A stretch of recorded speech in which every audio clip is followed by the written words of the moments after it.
Il y a des œuvres dans la vie qui marquent. On sait pas pourquoi, on sait pas comment, mais elles laissent une trace indélébile en nous, que ce soit à titre tout à fait personnel ou à une échelle beaucoup plus importante. La Joconde, l'Empire State Building, le Christ Rédempteur, Les Misérables, Pokémon, autant d'œuvres qu'on connaît sans même les avoir consommées. C'est des noms qu'on entend et qu'on reconnaît, et qui font partie intégrante de nos vies, de notre culture, au sens large. Et il y a des œuvres qu'on connaît pas, dont on n'a sûrement jamais entendu parler, mais qui pourtant ont eu un impact tellement puissant qu'on connaît tous au moins quelque chose qui en est tiré. Si par exemple on prend au hasard la Bible, pas besoin de l'avoir lu pour connaître Jésus, Judas, les apôtres, ou même des œuvres qui en sont tirées, avec en tête de file la scène. C'est des choses qui font partie d'un savoir ancré dans notre culture. Et ben c'est le cas de l'œuvre dont je vais vous parler aujourd'hui. Salut les gens, c'est Bibir et bienvenue dans Parle-moi d'eux. Et aujourd'hui on va parler de la Divine Comédie.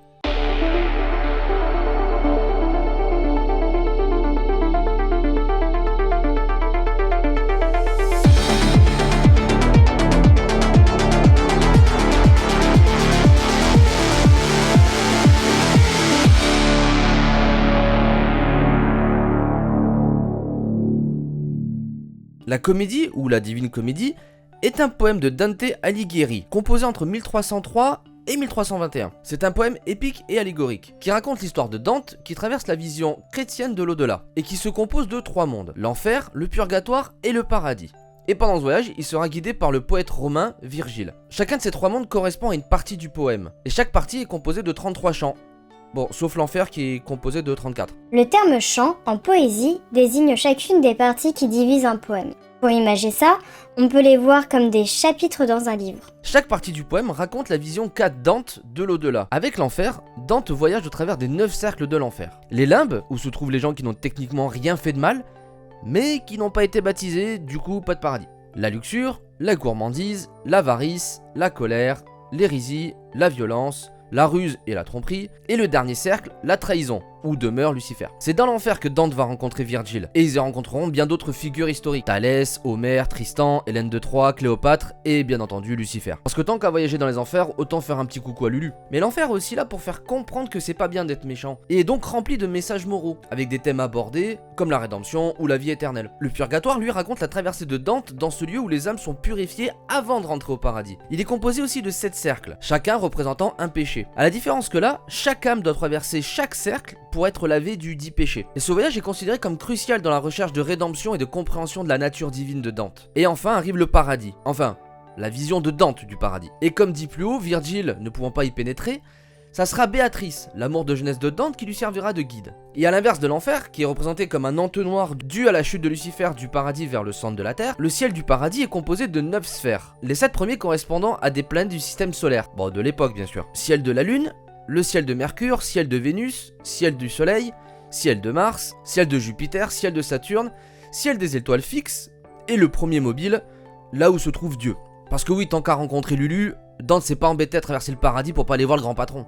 Mais qu'est-ce que ça aborde comme thème du coup? Au-delà de parler de la vie après la mort, Dante utilise son poème pour aborder la justice divine. Pour lui, chaque âme est responsable de ses actes, et la justice divine est inévitable. Et au travers de ça, critique les dirigeants politiques et religieux de l'époque, soulignant leur manque de moralité et leur corruption. Parce qu'on va quand même remettre dans le contexte. Au moment de son écriture, début du XIVe siècle, l'Italie est en plein changement avec l'arrivée toute douce de la Renaissance. Enfin, plus précisément de la pré-Renaissance. Et à cette époque, en Italie, tout le monde veut sa part du gâteau, et le pays est loin d'être uni. 5 grands états dominent le pays, pendant que toutes les autres villes plus petites se rattachent à ces états. Tout le monde veut diriger tout le monde, et Dante a eu sa petite carrière politique à Florence. Mais comme ses idées politiques n'allaient pas trop aux dirigeants, il a été exilé en 1302. Et c'est pendant cet exil que Dante écrira la Divine Comédie. Mais c'est important de préciser une chose, l'œuvre est écrite en langue vulgaire florentine. La langue vulgaire, plus communément appelée langue vernaculaire, est la langue parlée localement, en opposition avec la langue véhiculaire, qui est la langue dite universelle, comme l'anglais de nos jours. Ça semble con dit comme ça, mais jusqu'à maintenant c'était pas le toscan qui était utilisé à l'écrit, mais le latin. Et c'est Dante, avec sa Divine Comédie, ainsi que Pétrarque et Boccace, qui imposeront le toscan comme langue littéraire. Et on surnommera ces 3 artistes les 3 couronnes. D'ailleurs, selon la légende, Dante avait appelé son poème la comédie, et c'est Boccace qui la rendra divine. Et concrètement, sans les 3 couronnes, la littérature ne serait pas ce qu'elle est aujourd'hui. Sans eux, par exemple, pas de Pléiade, le mouvement du XVIe siècle. Alors oui, mais non. À proprement parler, ce n'est pas un mouvement, mais un groupe de poètes. On le considère comme un mouvement, certes, mais ce n'est pas vraiment le cas. Ce qu'il faut préciser surtout, c'est que c'est grâce à la Pléiade, entre autres, que la littérature française est ce qu'elle est. La poésie doit parler aux poètes, qu'il disait. Et comme à l'époque, ils trouvaient que la langue française était trop pauvre pour exprimer ce qu'ils avaient à exprimer, ils ont inventé des mots, en créant des néologismes tirés du latin, du grec et de langues régionales. Un néologisme est un mot nouveau apparu dans une langue ou alors un ancien mot ou une ancienne expression utilisée dans un nouveau sens. Comme par exemple allunir, qui a été un mot inventé pour dire atterrir sur la lune, ou alors une souris, qui est utilisée pour désigner le rongeur, mais qui peut aussi désigner le périphérique informatique.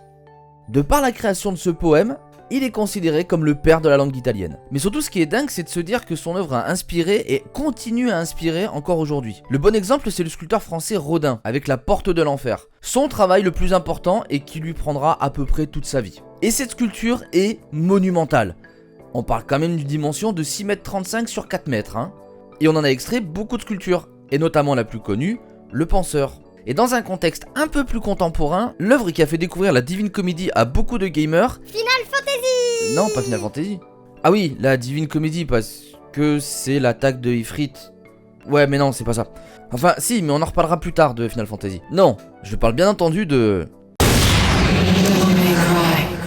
Série de jeux sortis entre 2001 et 2019, ils sont très largement et librement inspirés du poème. Alors, plus précisément de l'enfer, mais quand même. Avec son univers très gothique, presque horrifique, ses références à la religion chrétienne, les armes du personnage principal ou même certains ennemis qui sont soit des références mythologiques, voire même carrément portent le nom de divinités. Beowulf, des gants et des bottes qui portent le nom du héros anglo-saxon du poème éponyme. Agni et Rudra, deux épées de feu et de vent qui portent le nom de deux divinités hindoues. Agni, seigneur du feu sacrificiel et du foyer, et Rudra, dieu associé à la nature sauvage, au vent, à la tempête et à la médecine. Et... No talking. Good. Ouais, non, pardon. C'est vrai que c'est pas les références les plus évidentes. Parce que le plus simple, c'est de parler du personnage principal. Dante, chasseur de démons, fils du démon Sparda qui sauva l'humanité il y a plus de 2000 ans et qui combat trop souvent son frère jumeau Virgile. C'est assez évident comme référence ou pas? Comme je l'ai dit en intro, pas besoin de connaître la Divine Comédie pour connaître son contenu. Tout du moins, un petit peu. Tout le monde a entendu parler des péchés capitaux, de l'enfer et du paradis. Certes, tout ça vient de la Bible, mais grâce à Dante et son interprétation en langue toscane, la connaissance devenait à la portée d'une nouvelle classe sociale. La bourgeoisie. Parce que jusqu'à maintenant, la lecture et l'écriture, c'était réservé aux gens d'église. L'accès à ce savoir a réellement fait bouger les choses, à tel point qu'aujourd'hui, il y a des répercussions et des références à cette œuvre. Et si on accepte d'être un tout petit peu curieux sur les œuvres qu'on aime, je suis sûr qu'on peut découvrir plein de choses qui ont inspiré nos produits culturels préférés. Merci à tous d'avoir regardé cette vidéo avec ce nouveau format, j'espère qu'il vous plaira autant que moi j'ai pris du plaisir à le faire. Comme d'habitude, si c'est le cas, un petit pouce en haut, si c'est pas le cas, un petit pouce en bas, un commentaire pour me dire ce que vous en avez pensé de manière constructive, bien sûr. On n'hésite pas à suivre sur les réseaux sociaux ainsi que sur Twitch, j'y suis tous les après-midi de la semaine, et tous les liens sont évidemment dans la description. Et quant à moi, je vous fais des bisous, et je vous dis à la prochaine.